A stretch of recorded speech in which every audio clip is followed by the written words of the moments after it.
Olá pessoal, aqui mais um vídeo da série de números pseudo-aleatórios do canal Criptografia na Veia. Meu nome é Edmar Veríssimo e no vídeo passado nós falamos um pouco sobre uma introdução sobre números pseudo-aleatórios e sobre o método do quadrado do meio do Neumann. E hoje nós vamos falar um pouquinho sobre testes de aleatoriedade. Bom,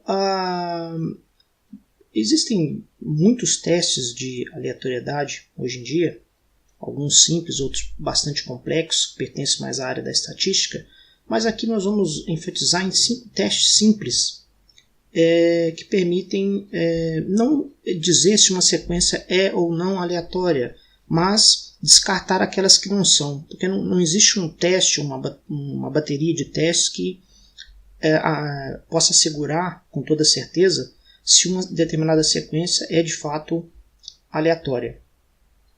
Tem as características de uniformidade que são presentes numa sequência absolutamente aleatória. Então temos aqui o Frequency Test, que é o teste de frequência, o Serial Test, teste de duplas, Poker Test, Hans Test e o Autocorrelation Test. Nós vamos ver cada um deles de uma forma mais detalhada. Bom, o teste mais simples é o teste de frequência. É o balanceamento entre os bits zeros e os bits uns. Numa sequência aleatória é esperado que haja um balanceamento entre esses bits. Então, o teste ele procura contar os bits da sequência e verificar esse balanceamento. É utilizada aqui uma fórmula para dar um parâmetro no teste, que é o número de zeros menos o número de uns ao quadrado, dividido por n, que é o tamanho da sequência de bits. Isso aqui é derivado do teste Q quadrado, que é um teste muito conhecido da parte da estatística, que ele trabalha com o somatório das frequências observadas menos as esperadas ao quadrado, dividido pela frequência esperada. Isso dá um valor que quando ele no caso aqui ele tende a zero, significa que aquelas variáveis são independentes. E quando o valor vai se distanciando, significa que aqueles dados eles não são totalmente independentes. Isso, pelo menos dessa forma no nosso assunto aqui, que é de números pseudo-aleatórios. Bom, então o teste de frequência é basicamente isso, é contagem de bits zeros e bits uns e ver o balanceamento. Aqui nós temos um exemplo do teste de frequência que eu apliquei aqui para o método do quadrado do meio para 9 amostras de dados. Fictício aqui os valores, só para mostrar esse valor x1 aqui, baseado nessa fórmula, é o parâmetro que ele gera. Quanto mais próximo de zero, mais balanceada é a sequência. Então, por exemplo, aqui, se você tem 50 bits zeros e 50 bits uns numa sequência de 100, ao introduzir esses dois números na fórmula, 50 menos 50 dá zero, ao quadrado dá zero, dividido por 100 dá zero. Okay? Então, à medida que os valores eles vão ficando desiguais, por exemplo, 40 e 60, esse valor vai ser 4. Ou seja, ele já não está tão balanceado. 30 e 70 vão ser 16. 20 e 80 vai ser 36. 10 e 90, que seria uma sequência totalmente não aleatória, não pseudo-aleatória, daria 64. E aqui para tamanho de sequência 200 também, que eu dei esses exemplos aqui. Então, quando o valor de x1 tende a zero, significa que essa sequência tem um número de uns e zeros balanceados. Bom, vamos para o teste de séries, Serial Test. Esse teste ele olha para pares de bits, esse quarteto, 00, 01, 10 e 11, e verifica se os 4 pares aparecem em frequências mais ou menos iguais. O teste trabalha com pares sobrepostos, o que faz com que uma sequência de tamanho n tenha n-1 pares de bits. O que isso significa?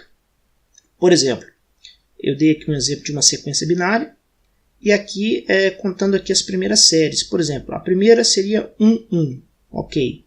A segunda ela não seria 1, 0, ela seria 1, 1 de novo, porque ele parte da posição 2.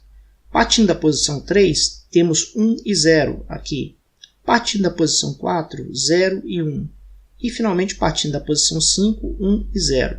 E assim sucessivamente. Então isso que significa trabalhar com pares sobrepostos. Pares sobrepostos. A estatística é feita em cima desses pares. E aqui, da mesma forma que no teste simples de frequência, nós temos aqui um valor x2 que também dá o parâmetro desse teste, né? Pegamos 4 dividido pelo tamanho da sequência menos 1, que é justamente o número de pares de bits possíveis, né, para essa sequência, e multiplicamos pelo quadrado dos totais dos bits 00, 01, 10 e 11. E depois subtraímos 2 sobre n, que n é o tamanho da sequência, dos bits unitários, do bit 0 e do bit 1 em soma, multiplicando, subtraímos isso e somamos 1. Então, esse valor aqui ele se aproxima de uma distribuição, isso aqui é o Q quadrado, é aquele teste que eu mencionei, com 2 graus de liberdade se n for maior que 21. Graus de liberdade, numa sequência, significa o número de linhas menos 1, ou, em alguns casos, o número de linhas menos 1 vezes o número de colunas menos 1, que não é o nosso caso aqui. No caso aqui nós temos 3 parâmetros. Nós temos esse primeiro aqui que trata da sequência dos bits dos quartetos, né? 00, 01, 10 e 11. E no segundo caso, dos bits individuais. E somando 1 aqui, que é um elemento neutro aqui, independente da variável, né? Para completar o teste, fazer com que, quando o x2 tende a 0, os pares de bits sobrepostos estão realmente balanceados. Bom, aqui nós temos, eu fiz aqui alguns testes com sequências grandes de 160 mil bits, gerados a partir de sementes de 32 bits, números de 10 dígitos mais ou menos, com aquele método do Neumann, que é o método do quadrado do meio. Então aqui nós temos a estatística que nós obtivemos dos pares, né? No arquivo 1 aqui variando de 39.000 a 40.903 e assim por diante nos outros arquivos. Quando a gente calcula aqui as diferenças, as maiores diferenças entre o menor valor encontrado e o maior. Então, 1822, 1268, 1564 e 2061. Vê-se aqui, no caso do arquivo 2, ele tem uma variação menor, ou seja, a diferença entre o par de bits que mais aparece e o que menos aparece é menor do que o dos outros. E, consequentemente, aqui o valor de x2 para ele também é menor, embora seja bastante discrepante ainda. Devido ao tamanho da sequência, os números aqui variam, né, de uma forma mais ampla. Mas ele é o que está mais próximo de 0 do que os outros. Então, teoricamente, esse arquivo está mais balanceado do ponto de vista dos pares de bits. Bom, aqui temos agora uma amostra aqui, baseada na fórmula estatística de x2, que nós já mencionamos, uma amostra hipotética com tudo balanceado. 25 pares 00, 25 pares 01, 25 pares 10 e 25 pares 11. Além de individualmente, para bits 0 e 1, ter 50 cada um numa sequência de 100.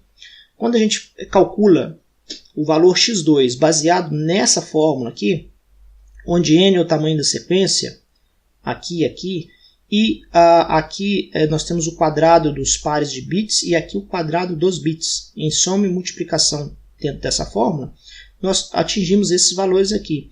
Vemos aqui que o valor ele tende a 0. Né? Ele fica próximo de 0. Na primeira amostra, que é uma amostra balanceada. A segunda amostra, que não é balanceada aqui nos pares, o valor foi um valor muito alto. Vejam bem aqui, 101. Na terceira amostra, que é menos balanceada ainda, o valor foi ainda mais discrepante. E aqui na última amostra, com um valor de 200, que eu coloquei só para testar, não importa o tamanho da sequência, importa o balanceamento dos bits e pares de bits. O valor se aproxima novamente de 0. Bom, o próximo teste, que é o teste do poker, que é uma generalização do teste de frequência. Então esse teste ele parte de M, é um inteiro que ele torna verdadeira essa inequação. Onde n é o tamanho da sequência, n é o inteiro que nós vamos descobrir, m, né? N é o tamanho da sequência e m é o inteiro que nós vamos descobrir. Quando essa inequação ela é verdadeira, então nós temos que k é igual a n sobre m, ou seja, o tamanho da sequência dividido por esse número que foi encontrado aqui. O tamanho da sequência dividido por esse número tem que ser maior que 5 vezes 2 elevado a esse mesmo número. E aí, n é o tamanho da sequência binária. Então, a gente pega essa sequência S de tamanho n, uma sequência S de tamanho n, e divide em k sequências não sobrepostas de tamanho m. Esse teste verifica se essas sequências de tamanho m aparecem aproximadamente o mesmo número de vezes na sequência S, que é uma sequência que está em teste, né? Uma sequência supostamente aleatória. Aqui está a fórmula para fazer o cálculo do balanceamento, onde a gente coloca aqui o valor de m, o valor de k, que é em função de m, né? Do tamanho da sequência sobre m, e em função do somatório aqui das sequências NI, que são os trechos de M, né, de tamanho M, que estão sendo contados, menos o K aqui no final. Então, se M for igual a 1, então o poker test equivale ao teste de frequência. Então aqui tem um exemplo no próximo slide para ficar um pouco mais claro. Eu peguei aqui uma sequência de 320 bits. Uma sequência de 320 bits. Essa sequência, o valor de M, ele foi calculado em 4. Está aqui. São os 16 grupos de 4 bits. E o valor de K, que é 380 dividido por 4, que é o valor de M, deu 80. Né? 80, justamente 80 vezes 4, 80 vezes 4, você tem 320, que é o tamanho da sequência. Então aqui para 4 amostras de arquivos, nós contamos esses quartetos de bits 000, 0001 e assim por diante, até 1111. No caso aqui, a média deles daria 5, né? Porque 5 vezes 16 daria 80, seria o balanceamento perfeito. E aqui vocês veem as variações. Um deu 7, outro deu 4, outro deu 9 e tal. Quando a gente calcula esse valor x3 a partir dessa fórmula, para que a gente possa inferir a pseudo-aleatoriedade dessa sequência, nós obtivemos aqui valores mais altos, 16, 14 e 12, e um valor um pouco mais baixo, que é o valor 8.4. E isso significa aqui que esse arquivo 3 ele é um arquivo que tem características mais balanceadas do que os demais. Bom, aqui nós temos o teste de corrida, Hans test. Esse teste, o propósito dele é verificar sequências de bits contínuos, de zeros ou de uns, de diversos tamanhos, e o que é esperado numa sequência aleatória. Então, para testar sequências de bits zeros e uns, por exemplo, pode ter uma sequência com 3 bits zeros, depois 2 bits 1, e o objetivo do teste é justamente estar verificando essas corridas de zeros e uns para que verificar se esses valores estão balanceados dentro da sequência que a gente está testando. Então, aqui esse valor EI, nessa parte da fórmula, ele representa um número esperado de intervalos ou blocos para uma sequência de tamanho n. Intervalos seria o bit 0, né? Sequências de bits zeros, e blocos seria sequências de bits 1. Então, eu dei um exemplo aqui. Por exemplo, para o tamanho 512, de uma mensagem, uma sequência de teste, né, de 512 bits, e um valor de i igual a 4, então temos que, fazendo a conta aqui, deveriam existir mais ou menos aqui 7,98, 8 corridas de tamanho 4. 8 corridas de tamanho 4. Sejam essas corridas lacunas ou sejam blocos. Né? Para o tamanho 4, para essa sequência, teriam que ter mais ou menos 8. Num teste, nós obtivemos 8 lacunas, exatamente o valor esperado, corridas de 0, e 10 blocos, que são as corridas de 1, um valor um pouco acima do esperado. O que, de uma forma mais rigorosa, indicaria que essa sequência ela não foi realmente aleatória, foi gerada a partir de algum processo e ela não está totalmente balanceada. Isso aqui pode favorecer, no caso dessa sequência ser usada como uma chave numa operação XOR, por exemplo, com um texto claro, dar pistas para o criptoanalista conseguir chegar estatisticamente na mensagem clara. Bom, aqui o valor final do parâmetro, que também quando tende a 0, o x4 representa que essas corridas estão balanceadas, é feito através de dois somatórios que pegam os blocos menos o valor esperado, dividido pelo valor esperado. Isso aqui é mais ou menos a fórmula do Q quadrado. E aqui o G seria as lacunas, né, que seriam zeros menos o valor esperado ao quadrado dividido pelo valor esperado.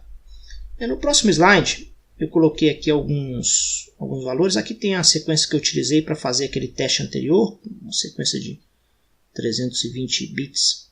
E aqui eu peguei 4 arquivos e peguei aqui calculando corridas de 1, 2, 3 e tamanho 4. Né? Aqui temos as lacunas, que seriam a quantidade de zeros em sequência, os blocos seriam 1 em sequência e o total aqui, a soma dos dois, para tamanhos 1, 2, 3 e 4, para cada arquivo.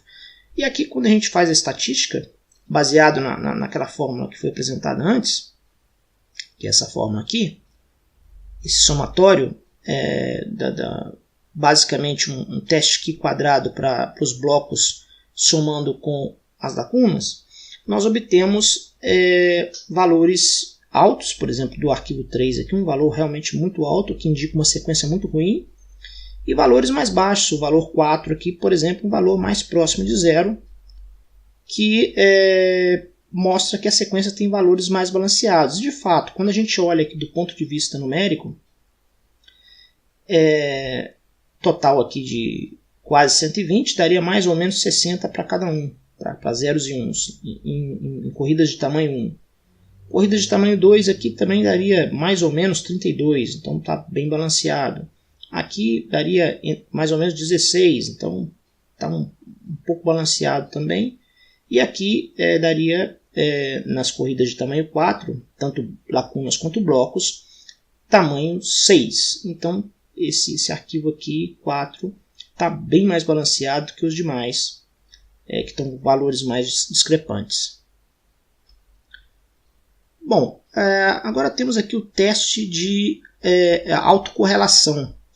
Esse teste ele compara bits separados por uma certa distância. Então ele verifica o número de concordâncias e discordâncias entre bits separados por um valor natural d.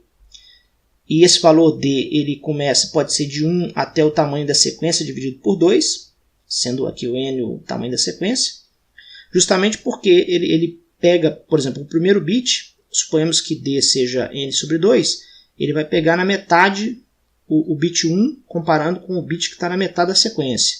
O bit 2 vai ser comparado com o bit que está na metade da sequência mais 1, e assim por diante. Então o número de bits de uma sequência binária S que não são iguais a outros bits deslocados por d bits mais à esquerda são contados até que se atinja o fim da sequência S. Então aqui nós temos primeiramente para calcular o valor x5, que é o valor da estatística, nós temos primeiro que calcular o valor AD, que é o valor da distância, da comparação da distância, né, das discordâncias no caso aqui. Que você está partindo de um determinado bit, comparando aqui o bit SI, no caso para i igual a 0, considerando o bit 0, com o bit 0 mais a distância. Então se a distância for 1, é o bit 0 e 1, depois vai passar para 1 e 2, depois 2 e 3, e assim sucessivamente até chegar no final da sequência, que seria n menos d menos 1, chegar lá no final. O valor de i, né? O valor de i vai até n menos d menos 1, e o valor final mesmo seria n menos d.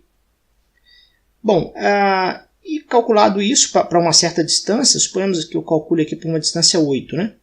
Baseado nessa distância 8, eu consigo, através dessa fórmula, inferir, quando ela tende a 0, que os valores estão batendo. Então, o teste de autocorrelação ele é feito para várias distâncias, que podem ser inclusive todas as possíveis, que seria de 1 até n sobre 2. É que na prática, se a sequência for muito grande, fica difícil calcular essa autocorrelação. Para sequências menores é perfeitamente possível. Então aqui o valor AD é a distância, o somatório da distância do exclusivo, né, que seria as diferenças entre os bits que estão separados por uma dada distância. N o tamanho da sequência, D o tamanho da distância, e aqui a fórmula dividida pela raiz quadrada do tamanho da sequência menos a distância. Aqui no próximo slide eu coloquei aqui uma sequência hipotética de 40 bits e pegando aqui para a distância 1 eu tenho n-d igual a 39, ou seja, eu tenho 39 bits que eu posso comparar. Para a distância 2 eu tenho 38 e assim sucessivamente. Para a distância 20 eu vou ter só 20. E aqui eu tenho o número de diferenças esperado, que seria esse valor aqui sobre 2, e o número de diferenças observado para essa sequência aqui. Observado. Então, ao calcular o valor x5, baseado nessa fórmula aqui, baseado no valor, nessa função AD, que é a função que determina a distância dos bits, nós obtemos esses valores aqui. E mais uma vez a gente percebe que quando o valor é 0 ou próximo de 0, significa que para essa distância o teste de autocorrelação foi bem sucedido. Então, por exemplo, aqui para a distância 2, para a distância 10, para a distância 15 e para a distância 18, os valores foram praticamente perfeitos, praticamente balanceados. E para os demais valores, quando eles são positivos ou são negativos, significa que há um não balanceamento, como por exemplo aqui, no caso das diferenças observadas aqui em 20, não houve o número observado foi 0, quando deveria ter sido 10. Então o valor, se menos 4 ponto alguma coisa, vai se distanciando do valor 0. Isso aqui porque a sequência é muito pequena. Quanto maior a sequência, maiores os distanciamentos de valores para essa fórmula de x5. Bom, aqui tem uma referência aqui do Manual de Criptografia Aplicada, que trata sobre esses testes básicos, que vão nos ajudar a pegar aquele algoritmo do quadrado do meio, que nós tratamos na semana passada, e fazer testes com ele, certo? Então, eu vou pegar aqui o código. Bom, deixa eu mostrar aqui primeiro esse aqui é o handbook de criptografia aplicada. Ele está disponível aí nesse endereço aqui. Quem quiser se aprofundar um pouco mais. No capítulo 5 ele trata de os bits pseudorrandômicos e as sequências, né? Então bastante recompensadora essa leitura, porque dá uma base bem legal sobre testes e tudo mais. Esses 5 testes básicos que nós falamos é para a gente dar uma introdução desse assunto, que é um assunto muito, muito vasto. Bom, vamos à programação. Aqui nós temos o método quadrado do meio, o método Neumann, que é aquele método que você pega o número, eleva ao quadrado, pega a parte central dele para gerar as sequências pseudo-aleatórias. Eu fiz uma pequena modificação na maneira com que ele grava, para ele gravar na forma de binário texto, que seria isso aqui. Ele gravar as sequências dessa forma, para que a gente possa aplicar aqueles testes que a gente falou nessa apresentação, nessa segunda parte sobre testes de aleatoriedade. E aqui eu também programei na linguagem Julia. Se vocês não conhecem essa linguagem, é uma linguagem para trabalhar com coisa científica muito boa, porque ela tem uma sintaxe muito limpa, né? Tem muito recurso e a principal vantagem é a velocidade de processamento. Se eu fosse codificar isso aqui em C, por exemplo, eu teria um trabalho muito maior e eu teria sim um ganho de velocidade, claro. Mas para esse fim, Julia ela é uma linguagem que ela balanceia, faz o balanço entre uma linguagem que ela não é de médio baixo nível, mas é uma linguagem de alto nível, mas com um desempenho fantástico. Então aqui eu programei o teste de frequência, o teste de séries, o teste do poker, aqui mais abaixo o teste de corrida e finalmente o teste de autocorrelação. Então eu programei esses testes e aqui uma funçãozinha aqui só para executar os testes e gravar num arquivo de resultado. Então eu vou rodar aqui o código. Primeiro eu vou gerar aqui aleatoriamente uma sequência através do método quadrado do meio. E agora eu vou fazer o teste dessa sequência com o nosso código rtest. Vamos lá. Bom, a sequência gerada, vamos atualizar aqui, é uma sequência de 3.200 bits, tá? Gerada com o método do Neumann, do quadrado do meio. Aqui nós temos no arquivo A aqui o resultado do teste. Então, por exemplo, o teste de frequência, vejam bem, o valor teoricamente balanceado seria 1.600. Então significa que esse valor aqui está realmente bem próximo do esperado. O valor de x1, que tenderia a zero, seria zero se fosse 1.600 cravado para zeros e uns, está próximo de zero também. Bom, aqui tem o teste de série, que ele usa o teste de frequência dentro dele, e faz aqui o teste dos pares de bits 00, 01, 10 e 11. Aqui a média ideal seria 800. Então, os valores também parecem estar um pouco balanceados. x2 também está tendendo a zero, embora nos preocupe aqui esse valor um pouco alto de sequência 00 e um valor um pouco baixo das sequências 11. Então isso aqui já é uma coisa que vai deixando a gente mudando a nossa visão em relação à eficiência do método do quadrado do meio, do ponto de vista criptográfico, né?